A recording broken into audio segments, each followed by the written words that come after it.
વડોદરામાં મહાનગરપાલિકાની મોટી કાર્યવાહી। Makarpura ST depot seal. ₹1 કરોડથી વધુનો મિલકત વેરો બાકી। વડોદરા મહાનગરપાલિકા દ્વારા આજે શહેરમાં મહત્વપૂર્ણ કાર્યવાહી હાથ ધરવામાં આવી હતી। બાકી મિલકત વેરાને લઈને મકરપુરા એસટી ડેપો સીલ કરવામાં આવ્યું હતું। માહિતી મુજબ ડેપો પર આશરે ₹1 કરોડથી વધુનો મિલકત વેરો લાંબા સમયથી બાકી હતો। વારંવાર નોટિસ આપવામાં આવ્યા બાદ પણ વેરાની ચૂકવણી ન થતાં પાલિકાએ આ કડક પગલું ભર્યું।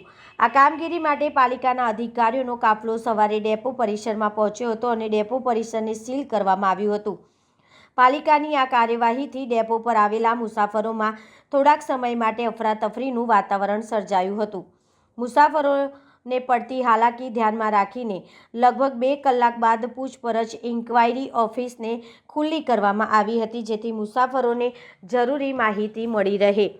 પાલિકાના અધિકારીઓને જણાવ્યું હતું કે ડેપોને અગાઉ પણ મિલકત વેરો ભરવા માટે નોટિસ આપવામાં આવી હતી, પરંતુ વેરો ન ભરતા અંતે સીલ કરવાની કાર્યવાહી હાથ ધરવામાં આવી છે।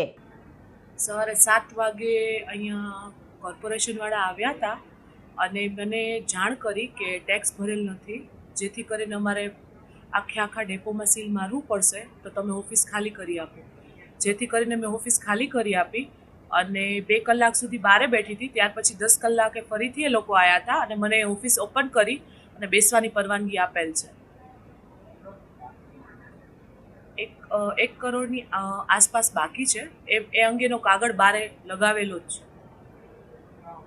મારું નામ એકતા માટા।